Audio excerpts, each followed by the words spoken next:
Hey, what's going on, guys? Today we're taking a look at the perfect grade 160 scale Gundam Exia lighting model. Now, this is the lighting model, although you can't really tell at the moment because it's not lit up. And so the only really difference between the regular version and the lighting model is that the lighting model comes with the LED sets. So that makes this kit much more interesting, I think. It makes it look much more impressive when it's all lit up.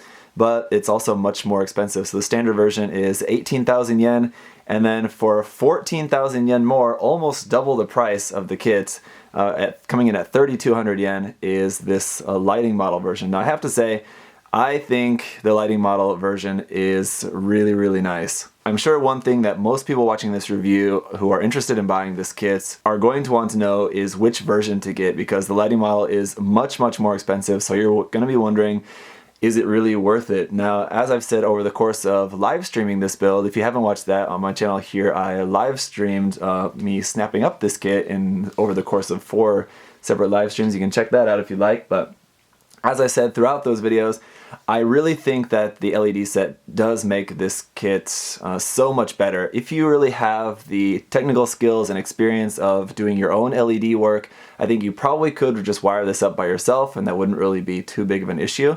But if you're like me and you're not that experienced, not that good at doing LED work, then I think the price of 14,000 yen, although it is quite a lot, like I said, it just really makes this kit so much more amazing. It's a really, really good kit. It's a really nice kit, no matter which version you get. But when it's all lit up, that's so much better, and you guys will see that later on in the review when I show that to you guys. But the important point that I want to make is that whichever version you decide to go with, you're going to have a really, really nice kit of the Exia. So whether you're a fan of the Exia or a fan of perfect grades or just a fan of really nice kits, I think you'll really enjoy this. Me personally, not really the biggest Exia fan, to be honest, but I really, really like this kit. I think it's a really good looking kit, a lot of details, a lot of gimmicks, and a lot of stuff to enjoy. And again, the LEDs in it look really, really good. So it's just a really impressive looking kit no matter what. And to be honest, aside from the price, there's really only one flaw that I could really point out with this kit, and I'll point that out here in a bit as well. So first off, just want to say a huge, huge thank you to USA Gundam Store. USA Gundam Store hooked me up with this kit to be able to show it to you guys and share my thoughts and everything. So that was really awesome of them. Thank you so much to you guys there at USA Gundam Store. And if you guys want to say thanks to them or order some stuff from them, that would be the best way, I think. You can check out the link to their site down below. Use my coupon code there, ZakuAurelius10, and save 10%. So especially if you're ordering something big like this, saving 10% is definitely a lot. So save 10% and then use that money to buy like a cheaper master grade or something with the money that you can save. And yeah, so do that. Anyway, it's a really big kit. Obviously in 160 scale, so it's going to be quite heavy, but luckily it does come with its own stand, and it's a really, really nice stand that it comes with actually as well, so that's a big plus. The colors that it's molded in, I have to say, are really nice. It's done in sort of that RG style where we've got multiple tones. There in the blue, you can see we really only have a couple pieces in that lighter blue tone, and most notably probably on top of the shoulders. The main blue color, though, is a really nice color of blue that's got a little bit of purple tone to it, and I really like that quite a bit. The red, there's no two-tone red, it's just one color of red. It looks kind of fine. It's a just nice pale color red. I like that as well. It's not like a really bright red that really looks like a toy when you see it, but it's a little bit more pale. And then the white, we have a couple shades of white, and what I really like about that is that the shades are very close. They're almost indistinguishable, and I think that's perfect. When there's too much difference between the white tones, it just doesn't look quite as good, so I think it's a really good color there. The inner frame of this kit is just your standard inner frame color, so there's nothing really too special about that. We do have a couple other parts that are in like a sort of medium gray tone in between there. They're few and far between, but you can see those a little bit. They do add some to just the dimensions of the colors there in like the back of the knees. You can see, and like around the chest section and the front skirts, you can see a couple of those just regular gray color pieces. So just straight out of the box, this kit looks fantastic. You have all those little bits where the frame is just poking through, these little black bits poking through the white armor, and that looks really good. As you can see, obviously I haven't even done any panel lining on this kit, and it looks really good. There are some panel lines. It's not super detailed in terms of having a lot of panel lines. There is quite a bit of like little notch details here and there. So definitely going in and doing all the panel lining, adding some decals and all of that, it's going to look super, super detailed.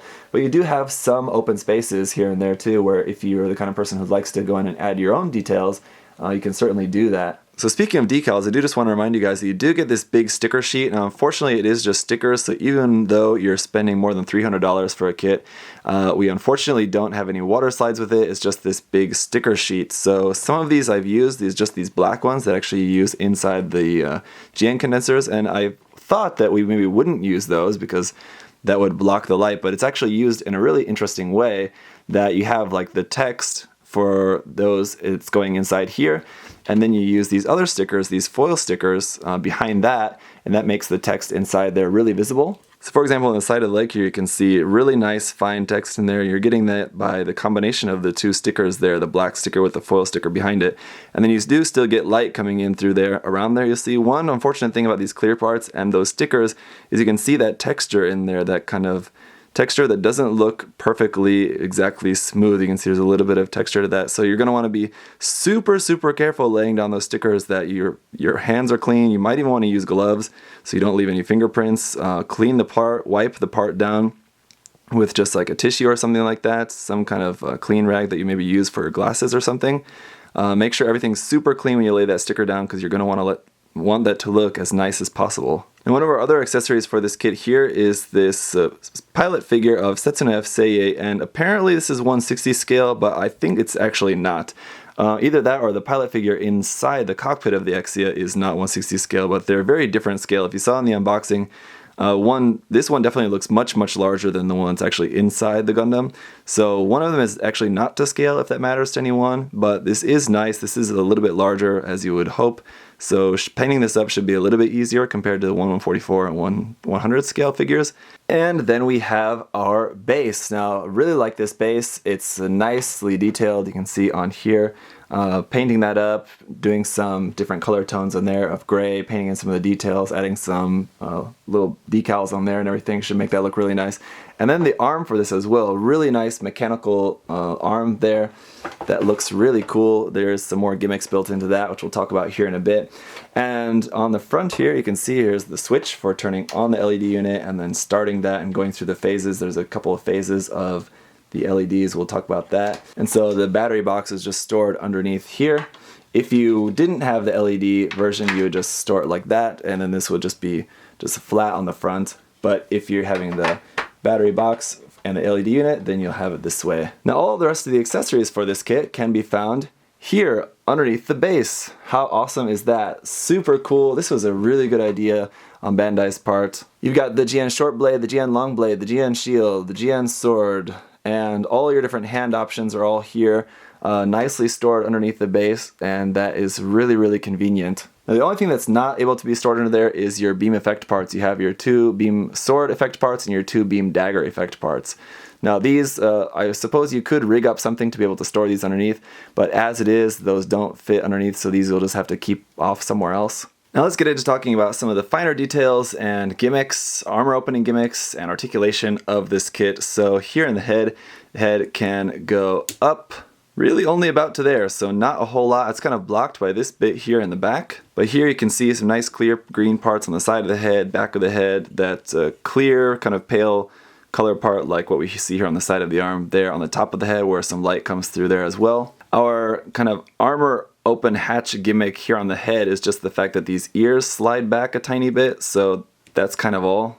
It's barely noticeable. I think if you just had them like that on accident, you probably wouldn't even notice.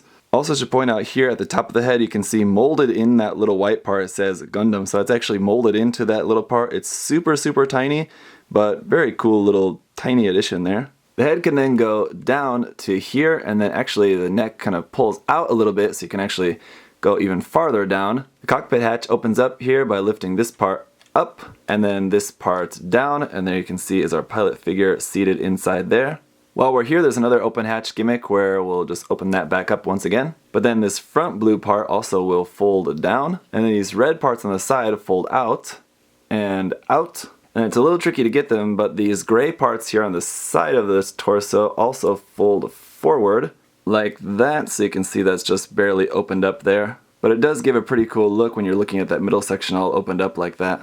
As for the stomach crunch, we can crunch forward and back pretty nicely there. We can bend side to side here, but then there's also a hinge in the stomach that will allow it to bend like that as well. So that's pretty cool how those parts kind of rock back and forth in the midsection. These parts here on the front of the chest, the vents sort of, will also open up, of course, like so. These little antennae on the top of the chest can also be put down if you like.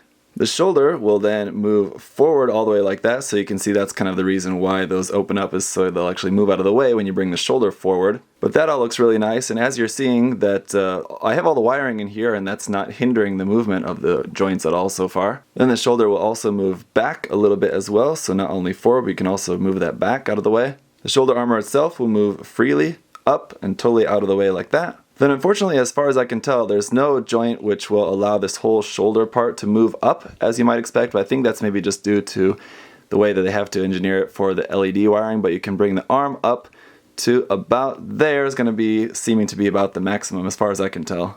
And then due to this ribbon part, which is a soft rubber, actually the rest of the parts that are like that in here on the kit aren't as soft as this one. They're a little bit softer plastic, sort of similar to polycap material, but this one is especially soft as it is needed to actually move more than the other parts that don't need to move at all, like for example this one here on the front of the thigh. But here at the top of the arm, that doesn't actually rotate or anything at all. It actually rotates here at the base of the upper arm. And then a nice double joint in the elbow will give you a full bend. Now one thing I've noticed about this kit, not much in the way of sliding armor gimmicks. Now this does have some cool armor opening gimmicks, but not much for sliding armor. So on other kits where you might expect when you move the arm like that, some parts here on the arm, some of the armor would move a little bit, but not really the case in this one. Also the wrist, not on a ball joint, not even on a hinge joint at the wrist, but just only rotation is all you're going to be able to do out of that. And unfortunately, all of the different hand options are the same except for the articulated hands. The articulated hands do have a joint in the wrist, but all the other hands do not. Now for our open hatch gimmicks here with the shoulder armor,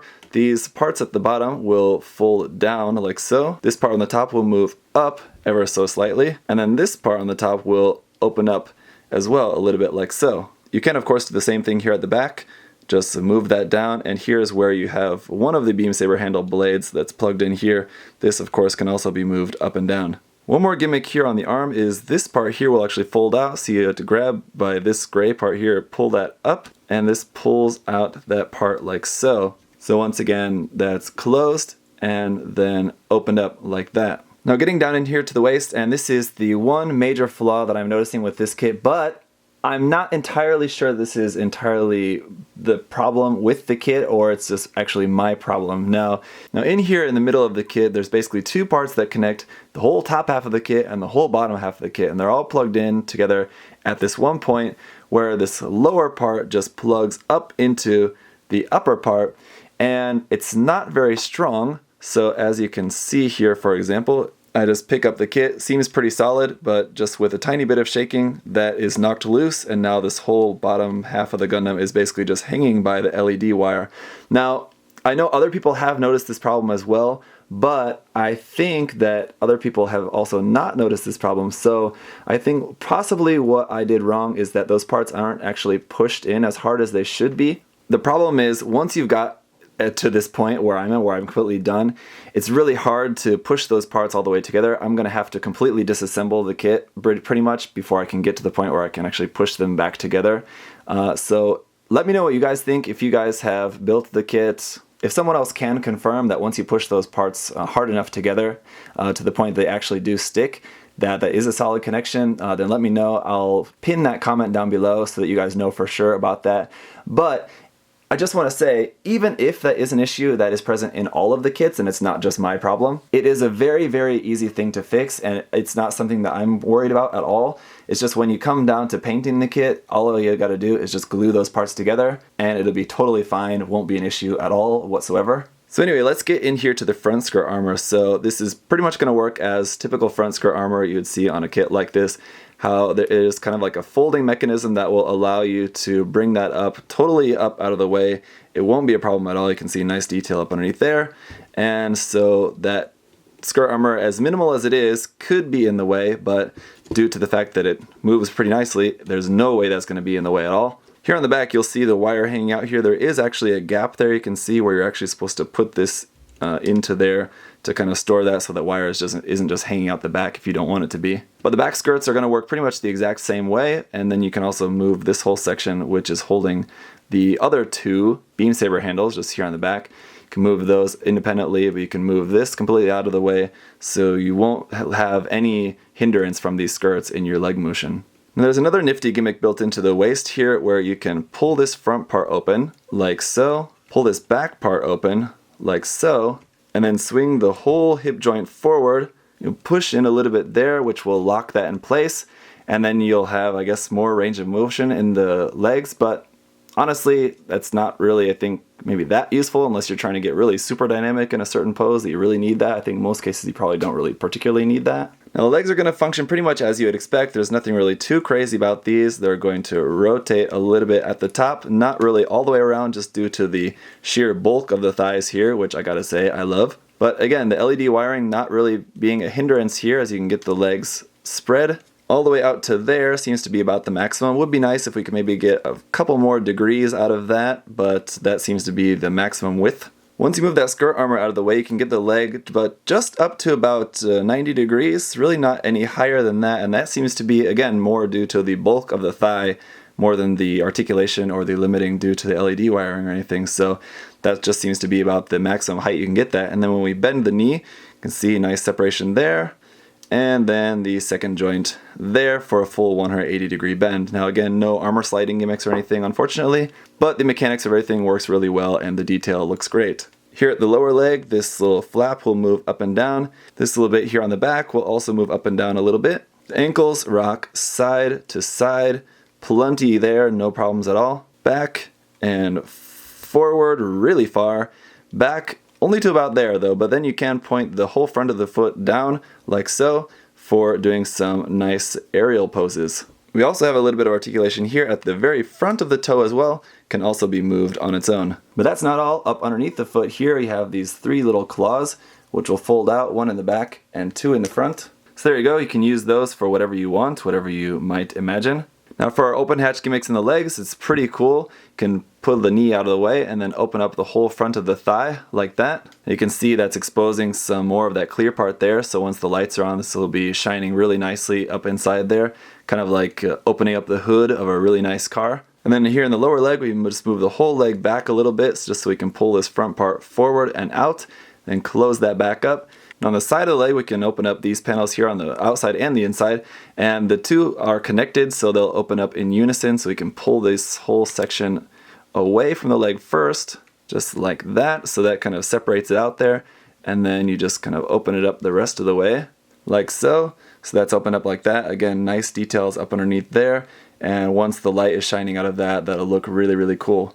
Now I know what you're saying, we're not done. What about the GN drive? So of course we've got some open hatches on this as well. This part here on the top opens up, and then there's 8 panels here, 1, 2, 3, 4 larger ones, and then 1, 2, 3, 4 smaller ones that will all open up here. So that looks like that, very cool. And then we can actually pull the little nose cone. Well, it wouldn't really be a nose cone, but you can pull that out and away, and not all the way out, but out and off a little bit, so it makes a little bit of a gap there. So again, when the LED is on, that will be showing out through this little gap there and through there, and that'll all be looking very, very cool. So why don't we take a look at that? Alright, so here he is, up on the base, all hatches open, and we're ready to kick on those LEDs. Just a minute, I'll give you guys a look around just how the hatch open gimmicks look on this kit. And you'll notice that it's up off the ground. You may be wondering if you can actually keep that down on the base while it's still connected to the arm there. It is required to be connected onto the arm for everything to light up. And the answer is yes, there are multiple heights that you can raise that base, so that big giant arm there in the back can be brought up and down to a couple different heights there. So if you do want to have it just standing, you can do that as well. It's not a problem. It seems very secure, and although it is just one little connection there at the base of the back, it does seem like it shouldn't be a problem to be able to hold up the Gundam there, and it's not too wobbly or anything like that. Alright, so I've got the lights lowered here to set the mood as we're ready to kick on the LEDs. So the first thing, once you've got it on, and then press the button once, this is the activation state where you'll see just the lights in the torso and the head are on there. You can see they have a really nice flickering effect to them.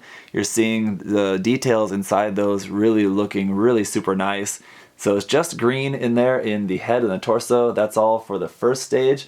One thing I should mention too is that people were sad that the GN drive actually doesn't spin, the lights don't spin like they do with the Perfect Grade 00 riser, but the way the lights are, they actually just kind of fake the effect where there's no actual spinning motor, but the lights appear like they're spinning when it's first turning on. So here you can see that when you first turn the lights on, there you can see that effect. Alright, so the second stage is where everything else will light up. This is accumulation, where you'll see the green light up in the GN condensers on the arms and the legs, on the sides there, and then everything else light up in that really nice blue color. So here's where it really starts getting impressive once you see everything lit up. Now one thing I will say I'm a little bit disappointed in is that the LEDs in the legs don't go all the way down to the most lower section. So the lowest section there on the legs is a little bit duller compared to how bright everything else is in the rest of the kit. So it's a little bit disappointing that that section is a little bit more dull, but you can still see that brightness there. It still looks good. It's not so much so that it would be a deal breaker for me.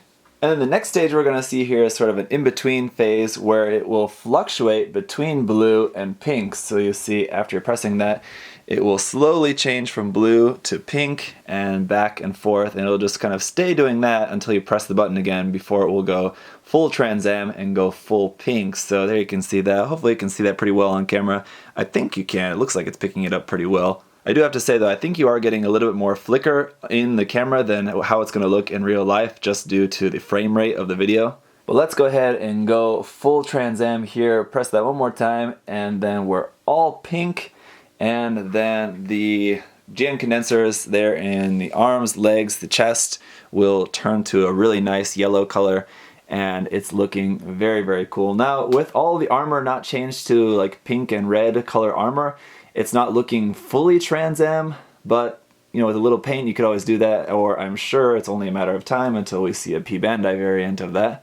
And then finally, last but not least, it does sort of power down. So when you press the button one more time, you'll see all the pink sort of turn to a really nice red color just before turning off. And then the head and torso will come back on, and then the rest will just turn back to blue again to just its sort of normal power state. So watch that carefully as it goes to red, off, and then it will slowly come back on. So really cool sequence there with the LEDs. Like I said, the LEDs, really expensive, but as you can see, make it look just so cool.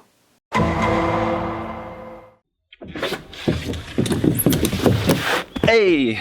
Thanks for watching, guys.